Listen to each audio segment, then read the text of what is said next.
Signori,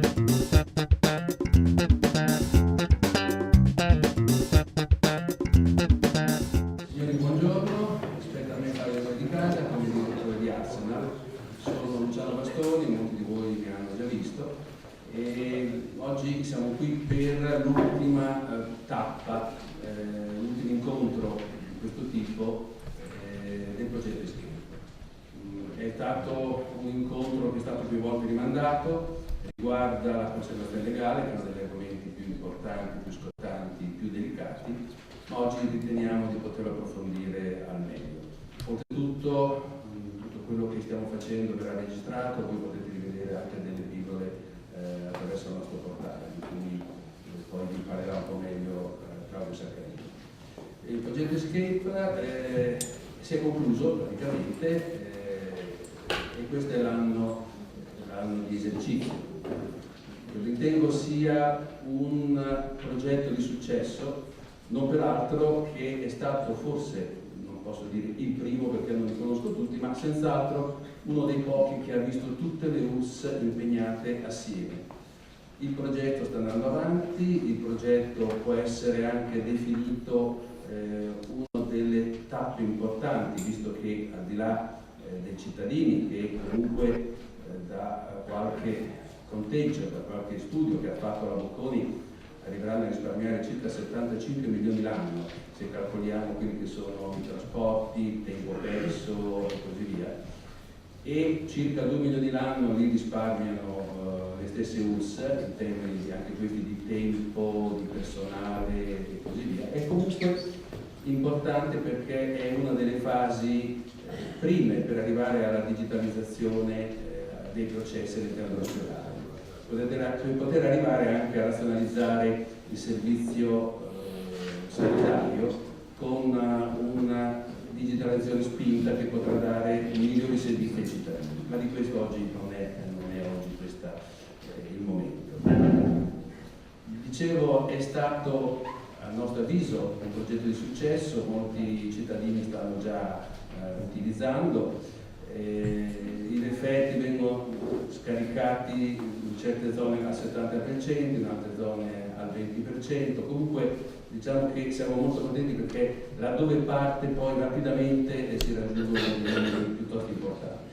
All'inizio si diceva ma chi vuoi che sia la vecchietta non sa scaricarlo, i problemi di firma elettronica sono insormontabili, la conservazione, in realtà tutto questo pian pianino si sta chiarendo, perché quando il progetto serve veramente poi le problematiche si risolvono. Quindi a me rimane solo a questo punto di dare la parola a Lorenzo Gubbia, che è la nostra referente, il nostro referente per quanto riguarda la regione. Dopo di questo è la dottoressa Tablet, che è di Digital PA, diciamo che è l'ente che controlla il progetto, ha erogato il progetto. Ho saputo poco fa che forse anche la Regione Lazio finalmente, dopo un iter piuttosto lungo, applicherà questo progetto di riuso che, ripeto, è uno dei progetti, forse non sono molti, ma senz'altro questo è uno dei progetti di successo anche nel riuso. Buon lavoro. Grazie, salve a tutti. Allora, il tema è la conservazione legale oggi. La Regione Veneto mi ha assegnato degli obiettivi, la maggior parte delle persone che sono qui dentro, almeno le mie controparti informatiche lo sanno, nella delibera 3140 del 2010, che riguardano proprio nel tentativo, mettiamola così, di livellare, di cercare di omogenizzare, di sollevare il livello di informatizzazione dei documenti clinici nelle aziende sanitarie, ha assegnato gli obiettivi che riguardano principalmente, questo è scritto negli obiettivi, la sottoscrizione digitale dei documenti clinici. Ha dettato anche delle priorità: laboratorio, radiologia, lettere di missioni, verbali di pronto soccorso e via dicendo. Non voglio ripetervi il contenuto della delibera, tanto la conoscete tutti, ma non perché non ci fossero aziende dove i referti di laboratorio diciamo così, fossero firmati digitalmente o quelli di radiologia o i verbali di conto scorso. Il problema vero è che il fatto di firmarli e quindi di dematerializzarli era stato lasciato in passato alla buona volontà e all'autonomia dell'azienda.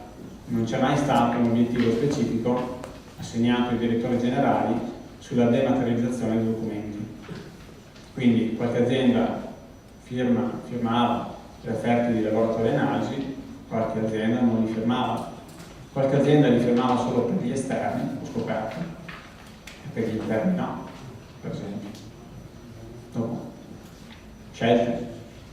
Per la radiologia la situazione era ancora un po' più indietro, perché mentre c'è molta storia nell'ambito del laboratorio di analisi, c'è meno storia, anche se più che non in altri settori, nella radiologia.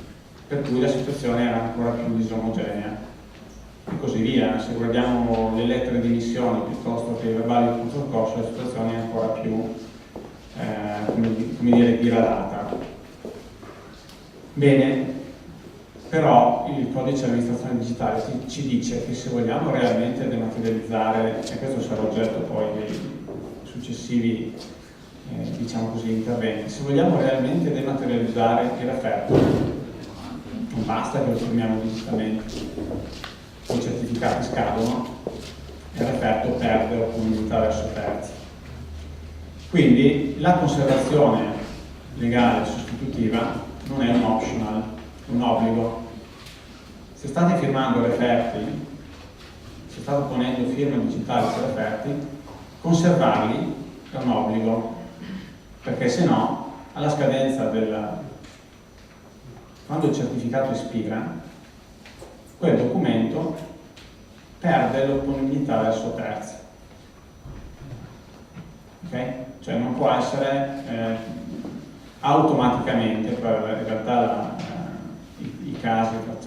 i pochi casi trattati dalla giurisprudenza sono anche abbastanza complessi, ma sostanzialmente non può essere più opponibile verso terzi, cioè va a discrezione del giudice ritenere, nel caso che il documento arrivi lì, ritenere che sia opponibile o meno verso terzi. Questo per dire che l'obiettivo della firma digitale dei referti si porta dietro, che ci piaccia o no, l'obiettivo della conservazione legale, ed è il motivo per cui siete qua oggi, ed è il motivo che ha spinto la Regione Veneto e Arsenal a proporre e implementare il progetto di riuso di Venetoscape, okay? Che è quello che riguarda proprio i processi di firma fino alla tappa ultima, che è quella della conservazione legale. Quindi inviterei tutte le aziende che sono ancora a metà del quadro a fare un ragionamento abbastanza rilevante sul tema, perché non possiamo prescindere dal conservare i documenti, per conservare tutti i crismi di legge, quando questi diventano documenti digitali. Okay?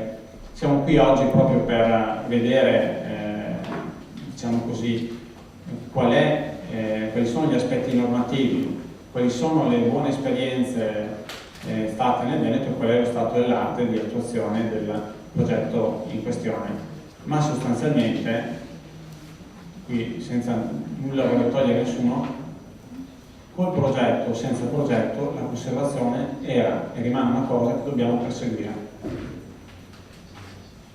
in tutti gli ambiti dove sottoponiamo a firma digitale i referti e gli altri documenti clinici. Questo è un messaggio forte che voglio darvi e che sostanzialmente giustifica poi perché il progetto in particolare, ma anche gli altri interventi, si fanno interventi in questo settore e si cerca di... È la norma. Certo che la norma si porta dietro degli oneri, e ci mancherebbe. Per cui l'altra cosa che ribadisco sempre è che dobbiamo cercare di ottenere progetti, soprattutto in un periodo come questo, che finanzino cose che comunque avremmo dovuto fare o avremmo fatto a prescindere che ci sia o che non ci sia finanziamento. La conservazione legale sostitutiva è una cosa che, se avete introdotto la firma digitale Sul laboratorio analisi, che l'avete fatto quasi tutti, non potete dimenticarvi di dover fare. Ok?